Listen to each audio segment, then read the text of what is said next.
Imagine it's the year 1992. Now, close your eyes and travel back in time, just a few years ahead, to a workshop on the outskirts of an industrial city. The silence is thick, broken only by the dripping of a pipe. In a corner, under a dusty grey plastic sheet, a familiar shape can be made out. As you approach, someone cleans the back of a sleeping beast with a finger. There it is, tarnished but proud, the same winged horse. Imagine it's the year 1992. Now, close your eyes and travel back in time, just a few years ahead, to a workshop on the outskirts of an industrial city. The silence is thick, broken only by the dripping of a pipe. In a corner, under a dusty grey plastic sheet, a familiar shape can be made out. As you approach, someone cleans the back of a sleeping beast with a finger. There it is, tarnished but proud, the same winged horse. But it no longer gallops across the dunes. Now it lies on a forgotten parts manual on the lid of a toolbox that no one uses. The roar has been silenced forever. How is this possible? How does one go from being a world champion, synonymous with strength and endurance across half the globe? 1946, a winged horse rises from the ruins. To understand the miracle of Pegaso, one must first breathe the air of its time. We are in Spain, in the year 1946. World War II has ended in Europe, but here the internal conflict ended 7 years earlier, leaving a scar infinitely deeper and closer to home. The country is a devastated physical and economic landscape. Roads, bridges and railways are destroyed or abandoned after years of fighting. Industry is non-existent or obsolete. International isolation is almost total. Spain will not receive the Marshall Plan that is rebuilding Europe. There is hunger, ration cards, and a desperate, visceral need to move things. To move materials to rebuild villages, to move crops to feed cities, to move machinery to build factories. And to move all that, trucks are needed. But there are no trucks. The few that survived the war are in tatters, and there is no currency to import the modern vehicles that are beginning to roll out in the United States or in a Europe that is rebuilding at full speed. In this context of extreme need, invention is born. Necessity is not only the mother of invention, it is the midwife of a giant. The government, understanding that national sovereignty also depended on industrial sovereignty, makes a historic and wise decision. It would not depend on charity or foreign loans to have trucks. Spain would manufacture its own. Thus, by decree, the Empresa Nacional de Autocamiones S.A., ENASA, was born. A bureaucratic, cold name for a passionate mission. And this company needed a brand, a symbol that embodied its purpose. It could not be an acronym or a technical abbreviation. It had to be something that spoke to the soul, that inspired. And someone in a meeting room looked to Greek mythology and found Pegasus. The choice could not have been more symbolic, more daring, or more beautiful. Pegasus, the winged horse, was born from the blood of Medusa, a creature born of horror. But Pegasus was not a monster. He was a noble, pure being who carried the lightning bolts of Zeus, and once tamed by the hero Bellerophon, allowed him to achieve the impossible, to fly to Olympus. What better metaphor for a company born from the blood and ruins of a civil war, with a mission to lift a country from the ground? The winged horse represented not only strength or speed, it represented the ambition to transcend. It represented the will to escape the gravity of circumstances, to fly above misery and backwardness. From day one, the winged horse logo, drawn with powerful and dynamic lines, was much more than a decoration. It was a manifesto, a declaration of intent engraved in steel. We weren't just going to build trucks, we were going to build legends on wheels. But every manifesto needs a prophet, a visionary capable of giving shape to such an enormous dream. And that man arrived with a portfolio full of Alfa Romeo designs and a mind that worked at impossible speeds. The genius of Wilfredo Ricard, dreaming of Ferraris when there was no bread. At the helm of the Pegaso technical project was a man who was, in himself, a walking contradiction for Spain in 1946. Wilfredo Ricard, an internationally renowned Catalan engineer, had come from running technical offices at Alfa Romeo in Mussolini's Italy, where he had designed racing engines and luxury cars. He was an elite technician, accustomed to state-of-the-art laboratories, light alloys and aerodynamics. and they put him in charge of a project whose primary objective was to manufacture basic cargo trucks for a country in ruins. Anyone would have seen this as a step backward, as professional exile. Ricard saw it as a unique opportunity, a blank canvas. His philosophy was as simple as it was revolutionary, and it clashed head-on with the more pragmatic and short-term mindset. Ricard believed, with almost religious faith, that in order to build the best trucks in the world, one first had to prove that one was capable of mastering the most advanced and demanding engineering in the world. And what was that engineering in the 1940s? That of luxury sports cars, the sacred territory of brands such as Ferrari, Mercedes-Benz and Maserati. While the country was busy trying to obtain flour and cement, Ricard and a small team of loyal engineers began, in absolute secrecy, a parallel and scandalous project to manufacture a Spanish supercar. The result, unveiled at the Paris Motor Show in 1951, shocked the world. The Pegaso Z102. It was not a copy, nor was it an adaptation. It was an overwhelmingly modern car. It had a light alloy V8 engine, designed and manufactured entirely by NASA, with double overhead camshafts, Formula One technology for the time. It could be fitted with a supercharger, reaching over 300 horsepower, which made it the most powerful production car in the world for a time. Its chassis was revolutionary, with drum brakes on all four sides, a rarity, and meticulous attention to detail. The spectacular bodywork was commissioned from the best European coach builders, such as Touring and Sauchik. The Z102 and its evolution, the Z103, were not transport vehicles. They were mechanical works of art, sculptures in motion that competed directly with Enzo's Ferraris and post-war Mercedes. And here comes the most fascinating part. Only 86 units were manufactured. It was a project that would never turn a profit. But it fulfilled its mission perfectly. Its buyers were the Shah of Persia, Dominican dictator Rafael Leonidas Trujillo, American millionaires and European aristocrats. The message that Pegaso, and by extension Spain, sent to the world was crystal clear. Don't underestimate us. We can do what you do, and we can do it excellently. If we are capable of this, imagine what we can do with a truck. Ricard used the Z102 as a dazzling technical calling card. It was proof that in the workshops of Barcelona, they didn't just bolt together chassis, they thought, innovated, and dreamed big. Dreaming of Ferraris when there was no bread on the table was not a waste, it was a brilliant marketing strategy and a boost of pride for a nation in need of heroes. But while the Z102 was grabbing the headlines, in the same factory, another beast, much more down to earth, was beginning to roar with a frequency that would change the face of the country. The first roars, trucks to build a country. While the Z102 dazzled in showrooms, the real heart of Pegaso beat in the inline six-cylinder gasoline engines rolling off the assembly line at the factory in Barcelona's Zona Franca. These were the real workhorses, the ones that had to translate the dream into tangible reality. The first models, known simply as Pegaso 1, Pegaso 2 and Pegaso 3, were the antithesis of luxury sports cars. They were pure functionality, robustness and common sense made steel. There was no room for frills. They were designed with one fundamental premise in mind. They had to work in a country where a sophisticated workshop could be hundreds of kilometers away, where mechanics learned on the fly, and where the roads were, at best, dirt and stone tracks. That's why mechanical simplicity was a religion. The engines, although large and powerful for their time, were simple in design, with a side valve layout that made them more tolerant of imperfect adjustments and easier to repair. The cylinder heads were removable, a brilliant detail. If a gasket melted or a cylinder head cracked, there was no need to dismantle the entire engine, only the damaged unit had to be replaced. The trucks were oversized. The axles, brakes, clutches, everything was built to withstand more than was strictly necessary, anticipating constant abuse. These early Pegasos were not looking to set speed or fuel consumption records. They were looking for indestructibility, and they found it. Soon, their distinctive rounded front end and winged horse emblem became a ubiquitous image in all national reconstruction projects. They were the ones that carried the cement and steel to build reservoirs such as Yesa and Mequinenza.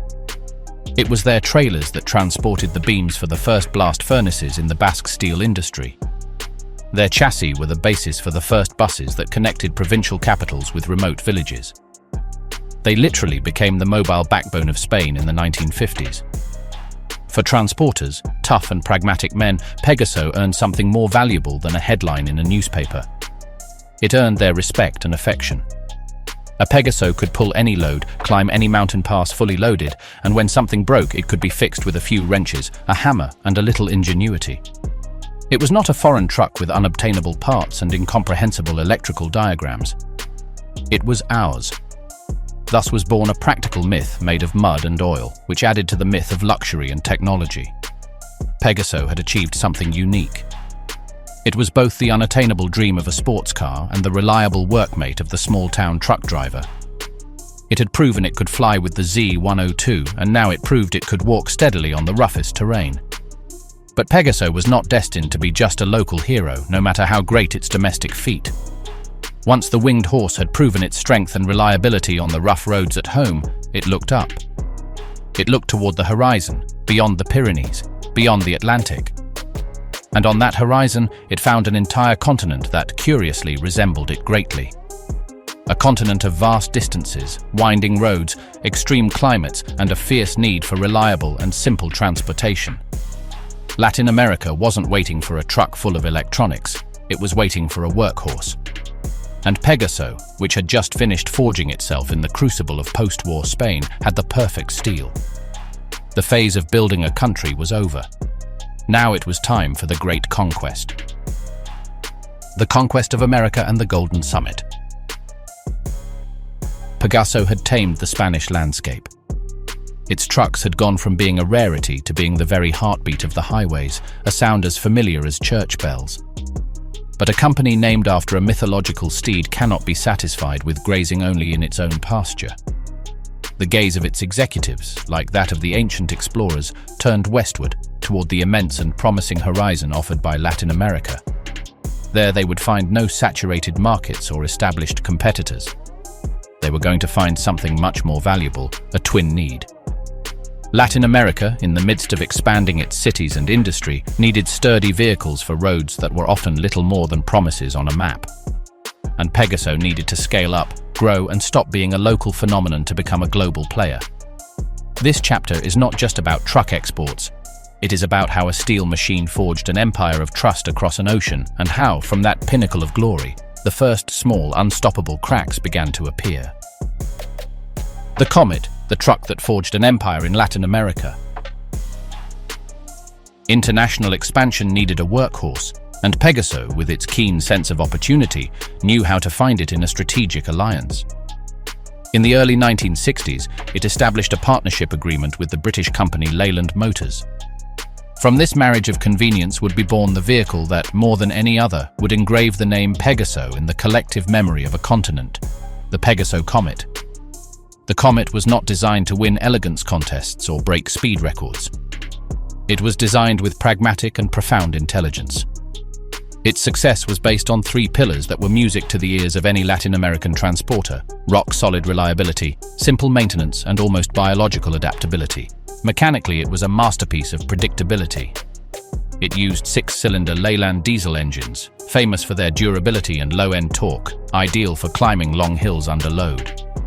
The transmission, axles, brakes, everything was chosen and sized to withstand punishment that would make a more delicate truck cry. But the genius of the Comet lay in its design philosophy. Everything about it was accessible. The oil and fuel filters were in places where a human hand could reach them. The injection pumps, although complex, were units familiar to mechanics around the world. The electrical circuits were Spartan, with no sophisticated R features that could be damaged by moisture or dust. It had no hidden vices. It was a transparent truck that was easy to understand and, most importantly, easy to repair with basic tools in a roadside workshop under the shade of a tree. It was the perfect vehicle for countries where the dealer network was sparse and where a truck that was out of service for weeks because of an impossible-to-find part could ruin a small business owner. Its success was immediate and overwhelming. The Comet became the undisputed king of Colombia's roads, hauling coffee through the Andes Mountains. In Argentina, it was the workhorse of the Pampas, transporting grain and livestock along thousands of kilometers of sometimes impassable roads. In Peru and Chile, its intercity bus versions, The famous Pegaso, with Marco Polo or Caio bodywork, linked isolated villages with the capitals, earning a legendary reputation for their endurance. In Venezuela, with its oil boom, it became the construction truck par excellence. In Mexico, it operated in heavy cargo transport fleets from the US border to the south of the country. Anecdotes about its durability became urban legend and then simple statistical fact. It was not uncommon to see Pegaso Comet City buses in cities such as Lima or Caracas with 25 or 30 years of service, having run 7 days a week, 16 hours a day. These were vehicles that literally died of old age, not breakdowns. They earned enormous popular affection. They were the tanks that everyone knew, in which everyone had traveled. The most ambitious project, and the one that best symbolizes the level of ambition achieved, was the attempt at local manufacturing in Venezuela. In the mid-1970s, a joint venture was established to produce Comet on Venezuelan soil, with the aim of manufacturing thousands of units per year to supply the entire Andean and Caribbean market. It was every manufacturer's dream to have its own industrial platform in the heart of its largest export market. However, this dream collided brutally with the reality of political instability and changes in government. The promised support vanished, funding was cut off, and the project, after enormous investments, was abandoned, generating millions in losses for INASA. It was a severe blow, a first warning that commercial success could be fragile when it depended on factors beyond the control of the engineers in Barcelona. Despite this setback, the mark had been made. Pegaso was no longer a Spanish brand, it was a Latin American brand. It had conquered a continent without the need for cannons, only with the proven strength of its steel. And while its overseas empire flourished at home, the winged horse enjoyed its longest and most golden summer. The Golden Age, the 1970s, and dominance of the peninsula. If the Comet was king in Latin America, in 1970s Spain Pegaso was something more. It was the lifeblood of transportation. The domestic market was its absolute fiefdom, a garden fenced in and protected by tariffs where foreign competition was token, almost exotic. Pegaso took advantage of this situation not to rest on its laurels, but to expand and consolidate almost total dominance. The product range was expanded to cover every conceivable need on wheels. For long distances, there were the powerful T-Series models, heavy trucks with engines of up to 300 horsepower. For urban and regional distribution, the M and S series offered light and medium chassis. In the bus sector, Pegaso was synonymous with public transport. The Pegaso Monotral, with its load-bearing body, became the standard city bus in dozens of Spanish cities. The Pegaso Alhambra, a comfortable intercity bus with modern lines, dominated regular routes between provinces. There were also fire trucks, military vehicles, tractor trucks for semi-trailers, dump trucks for construction sites, and more. This deployment was made possible by something that Pegaso had managed to create, a national industrial ecosystem. It didn't just manufacture trucks. It manufactured engines, gearboxes, axles, and cabs. And around it, a network of hundreds of component suppliers, glass, electrical, tires, banks, had grown up that depended directly on its orders. Pegaso was the heart of an industrial cluster that provided work for tens of thousands of families. Its role transcended the commercial sphere. It was a strategic pillar of the state. The figures spoke for themselves. At its peak in the mid-1970s, INASA manufactured more than 20,000 vehicles a year. Its market share in Spain comfortably exceeded 70% for heavy trucks and was practically 100% for city buses. For Spanish transport companies, the choice was not difficult. A Pegaso meant access to spare parts in any town, mechanical knowledge shared by all workshops, and a solid resale value. Pegaso was everyone's brand. From the self-employed truck driver who supported his family with his only vehicle to large state fleets such as those of the Telefónica Telephone Company or Renfe, everyone trusted the winged horse. The factory in Barcelona's Zona Franca and the other plants in Madrid and Valladolid were operating at full capacity. The world was stable and the future seemed like a linear extension of the present. But in October 1973, thousands of miles from Barcelona, a geopolitical event would light the fuse that would end the Golden Age. The perfect storm, the oil crisis, and the first cracks. The oil crisis of 1973 was an earthquake whose seismic waves reached every corner of the global economy. the Arab countries of OPEC decreed an embargo and quadrupled the price of crude oil. Overnight, fuel, the lifeblood of transportation, became a luxury. For the road transport sector, it was a direct blow to the heart. Operating costs skyrocketed. Many small carriers went bankrupt. Those that survived put a sudden stop to any plans to renew or expand their fleets. Demand for new trucks, which until then had been on an upward trend, plummeted. For Pegaso, this was the beginning of the end of innocence. The crisis revealed, with surgical cruelty, its deep structural weaknesses. As a state-owned company, its objectives were not purely commercial. It had an obligation to maintain employment and national production.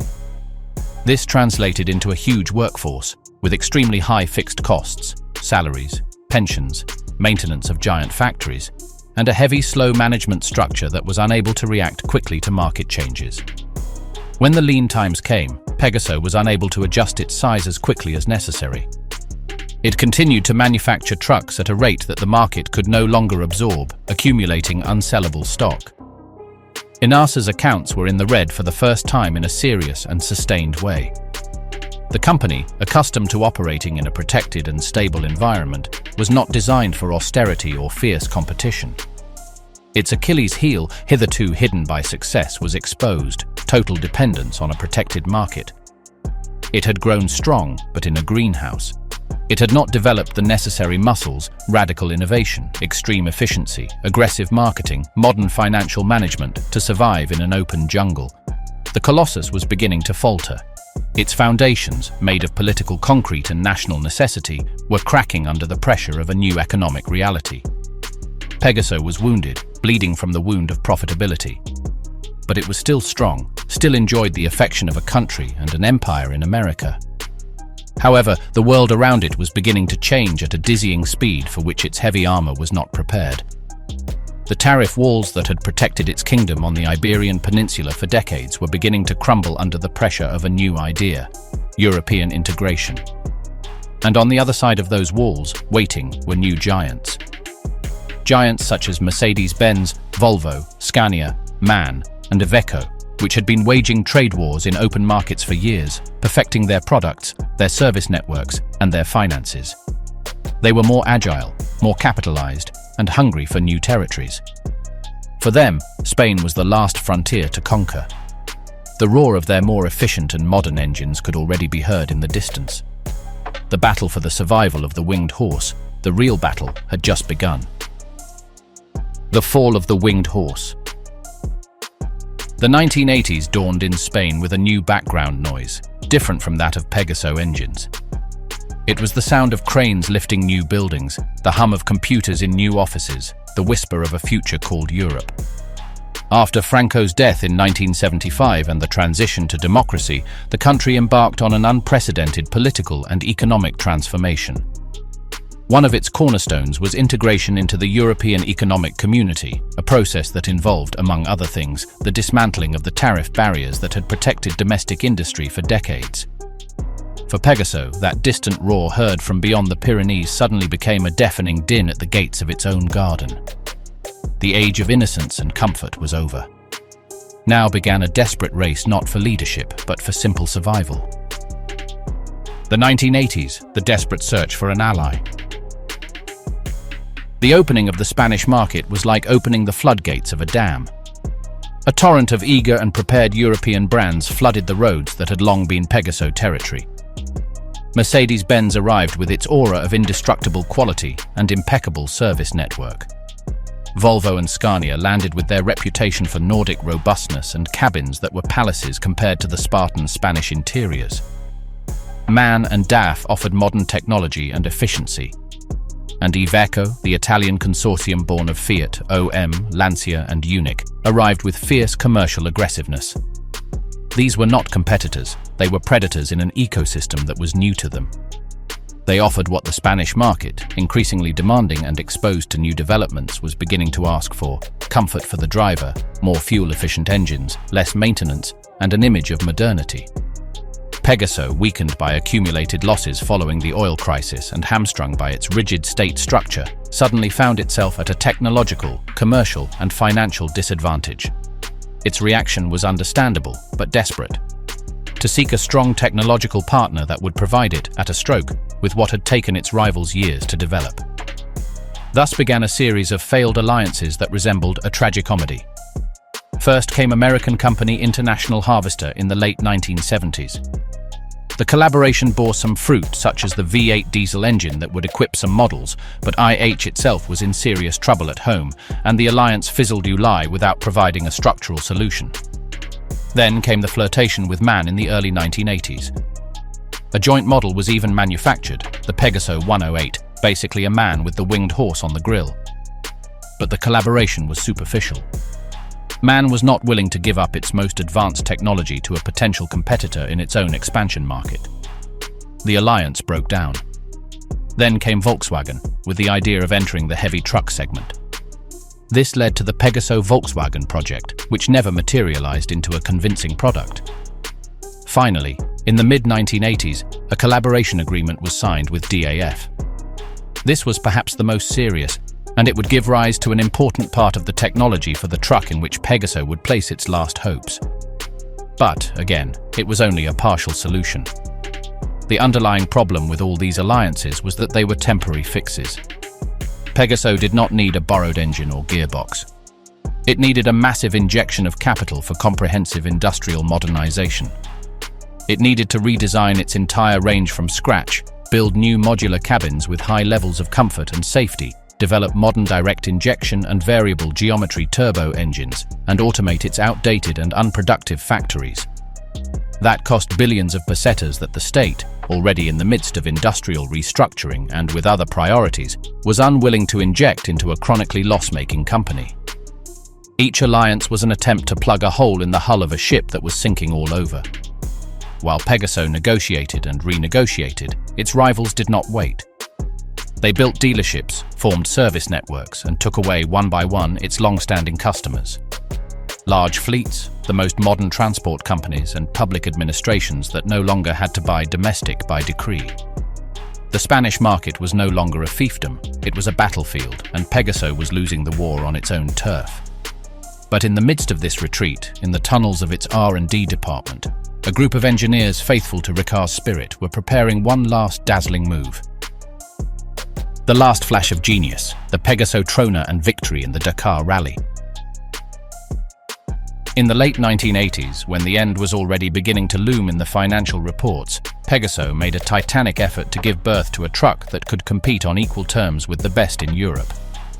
Largely the result of technology obtained from collaboration with DAF and the stubbornness of its engineers, the Pegaso Trona was born in 1987. This truck was not an evolution, it was a revolution within the Pegaso catalogue. Finally, here was a modern vehicle.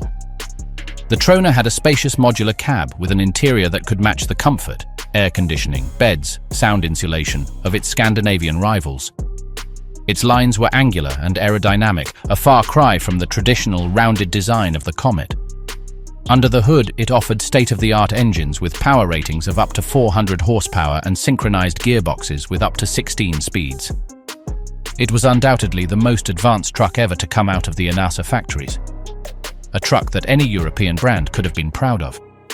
It was the worthy heir to the spirit of the Z102 to prove, against all odds, that Spanish engineering could reach the top.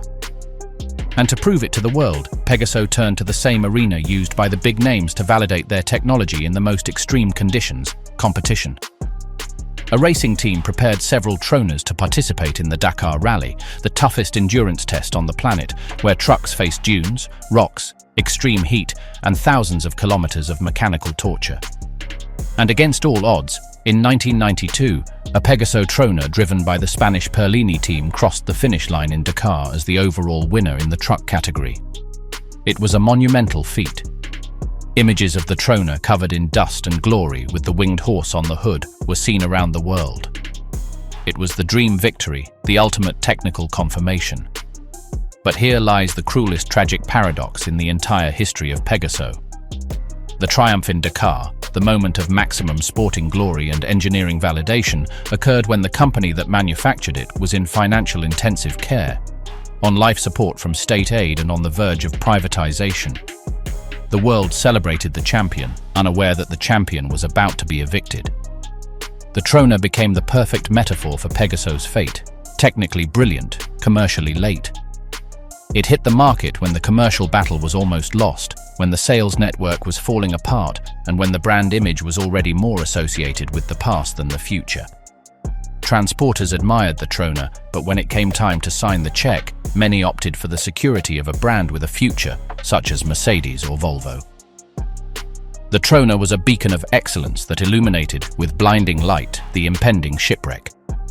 It was the last and most beautiful roar of the winged horse before being saddled by another master. 1990, privatization and farewell to the winged horse. The situation was unsustainable. Inasa's losses had become a black hole for the public coffers. Felipe González's government, immersed in a policy of modernization and economic adjustment, made the decision that had been coming for years from Pegaso had to be privatized. There was no alternative. The state could no longer, nor did it want to, continue subsidizing a company that was not viable in an open market. The sale process began, and it was a bittersweet, almost humiliating spectacle for what was once a source of national pride. Several giants showed interest. Germany's MAN saw an opportunity to enter the Spanish market directly with its own factories. Mercedes-Benz also evaluated the purchase, tempted by the production infrastructure. But the winner of the bid was Iveco, the truck division of the Italian Fiat Group. The deal was closed in 1990. The official price was around 60 billion pesetas, a figure that in the context of a transaction of this magnitude was almost symbolic. What was really being paid for was not the Pegaso brand. It was being paid for the factories in Madrid, Barcelona and Valladolid, for the machinery, for the order book, and above all, for the thousands of skilled workers and for a market share that, although declining, was still significant. The winged horse, as a commercial asset, was worth very little. What followed was a slow and methodical agony. Iveco acted with the cold logic of a multinational corporation. It did not need two brands competing with each other in the same market. At first, it maintained a certain continuity. The more modern models, such as the Troner itself and the Ecus van, continued to be manufactured for a few years, sometimes with double badging, Pegaso and Iveco. But investment and development focused on the Italian brand's models. Little by little, the Pegaso name disappeared from catalogues, advertising and dealerships. The winged horse logo was removed from the facades, replaced by Iveco's red logo. By 1993, hardly any new vehicles were being sold under the Pegaso brand. By the middle of the decade, there was complete silence. The brand had been absorbed, diluted, and finally extinguished. The factories continued to produce, but now they manufactured Iveco Eurocargo, Iveco Eurotech, and Iveco Eurostar. The last Pegaso had rolled off the assembly line. The myth had met its earthly end in a corporate accounting decision. The numerical dissolution of a myth. Epic stories need numbers to understand the magnitude of the tragedy. The fall of Pegaso was not a sudden blackout, but a slow bleeding quantifiable in irreversible trend graphs. At its peak in the mid-1970s, Inasa assembled more than 20,000 vehicles annually, with a market share in Spain that was close to 80% in heavy trucks. It was a virtuous monopoly. The entry into the EEC in 1986 acted like acid on those figures. In just 5 years, by 1991, production had plummeted to just over 5,000 units. Its market share in the heavy segment evaporated, falling below 30% and then 20%, devoured by the import avalanche.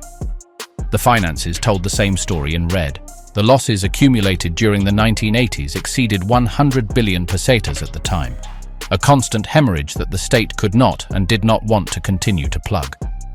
At the time of privatization in 1990, the company's book value was negative. The symbolic price paid by Iveco confirmed that the main assets were the factories and the workers, not the brand. By 1994, official statistics for the sector no longer had a column for Pegaso. Its market share was recorded as 0%.